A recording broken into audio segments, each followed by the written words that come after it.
Hi friends, this is Wendy with Love and Stampin'. I'm excited you're here with me today. We are going to be making 4 different flat fold pop-up cards. These are great because they will fold flat for the mail. And I'm going to be showing you how to make these. I do want to shout out Jennifer McGuire for this. I learned how to do this technique at the Create and Connect Pink Fresh Studios event. It was an online virtual event that I took, and she taught how to do this mechanism in that class. So I made 4 different cards, and I'm going to teach you the formula basically for making these cards, because the trick is if you know the formula, you basically can make it with anything. So that's why you see several different ideas here and products. The cool thing about these cards is when you stand them up, you have this beautiful pop-out element that is gorgeous for display. You can go really, really simple like I did with this one here, as much as you want to very elaborate like I did with the one that I just showed you a moment ago. So let's get into making these cards. Okay, so the products I'm using today are some dotted fancy frames from Pink Fresh Studios, Hero Arts Hearts. I'm using the diamonds and hexagons from Hero Arts as well. You really want to try to find some nesting layering dies for this technique. It works the best, and it also, in my opinion, works the best when your dies have a obvious center line. This is the Framed Art Pink Fresh Studios stamp set. I've got Pajama Crafter stamps, Happy Campers, and Seasons giftings. And we are just going to get busy making some cards.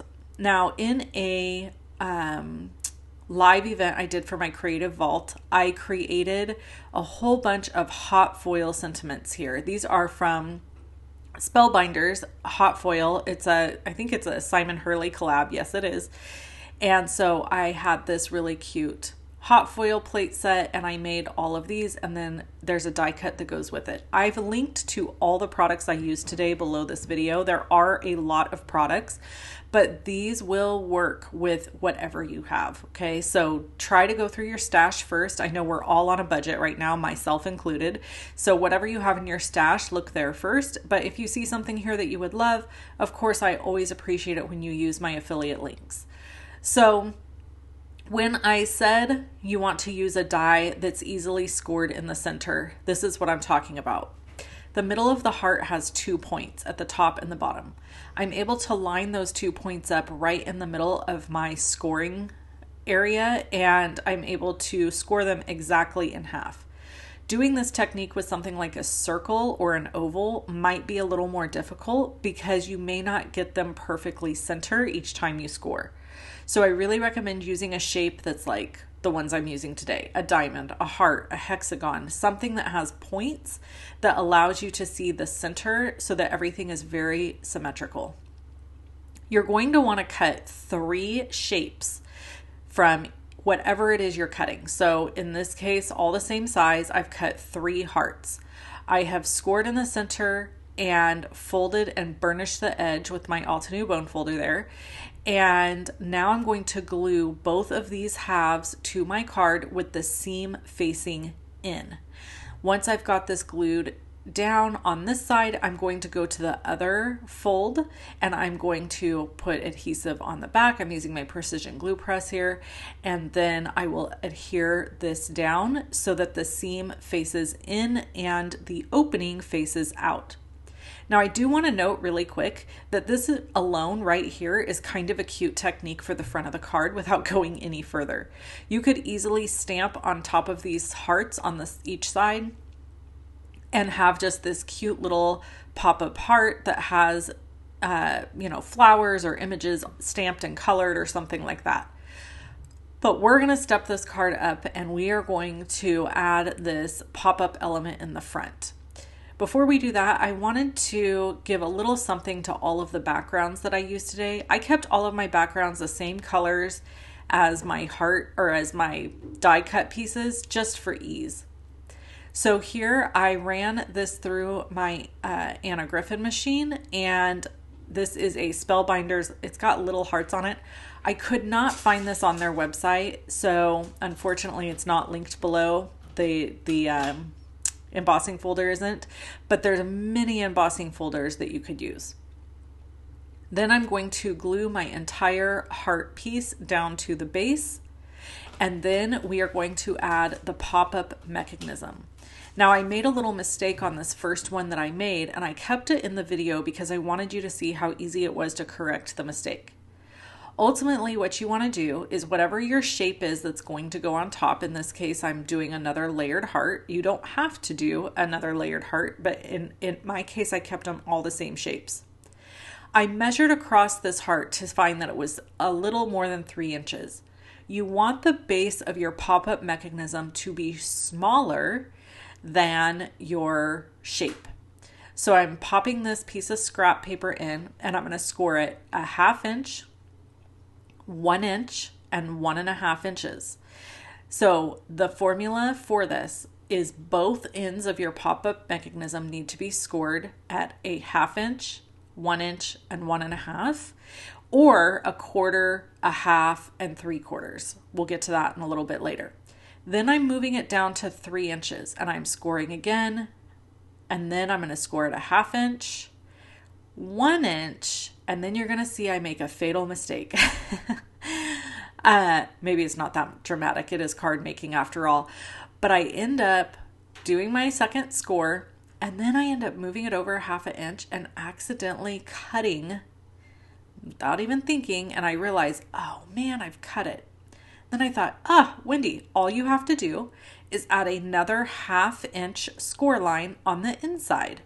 Because remember, nobody's going to see this mechanism. So it doesn't matter how wide it is underneath. So in the end, it ended up being 2.5 inches wide at the base. And then here are my little folding pieces. You want your folding pieces to look like this. So you're going to do a peak, valley, peak, fold. Then you're going to glue your base. This is what I'm calling the base of the pop-up mechanism. You're going to glue this base piece to your shape. You're going to glue that down, and once that's glued down, then all you have to do is glue your pop-up pieces to your card base. I find it's easiest to flip the shape over and glue the base to the shape, if that makes sense. You'll see that in future ones here. So we're going to glue this all down on each tab. And then the trick is you got to kind of finagle them flat to glue them down to your base. The great thing about using a liquid adhesive here is you've got some wiggle room time. If you use a really strong non-liquid adhesive, wherever you put it is where you're stuck. So my recommendation is even if you want to use a strong non-liquid adhesive, I would recommend putting some liquid glue over the top of that and then adhering it. So here I added my sentiment with some dimension, and look, this folds completely flat, can go in the mail, no problem, and it pops up when the person takes it out of the envelope. So this video is going to get sped up for some of these future parts and pieces because I repeat the exact same pattern multiple times. But I wanted you to see all of the videos because I think it's important for you to see different ideas. Here I was debating if I wanted to add these layer pieces to the sleigh.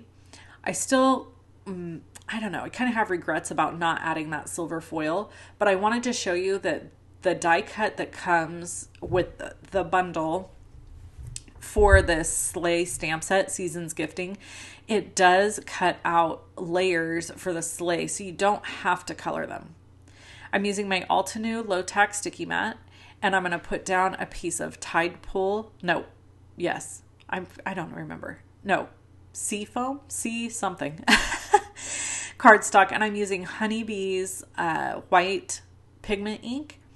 And I ink blended there, and then we're repeating the exact same pattern that we repeated earlier by layering up all 3 of those pieces, layering them all down, and putting them together. Now I sped this cart up really fast because this video was super long and I wanted you to just be able to see the quick and easy process. So for my Happy Camper card, I ink blended a little bit of avocado on avocado cardstock from Concord and Ninth. And then same thing. I have 3 shapes that I cut out, all the same size, fold them in half, glue them down, and then add my mechanism. So here you can see this card is completely finished. I'm going to add it down, and now I have this really cute pop-up, and I ended up stamping Happy Camper on the top of this card.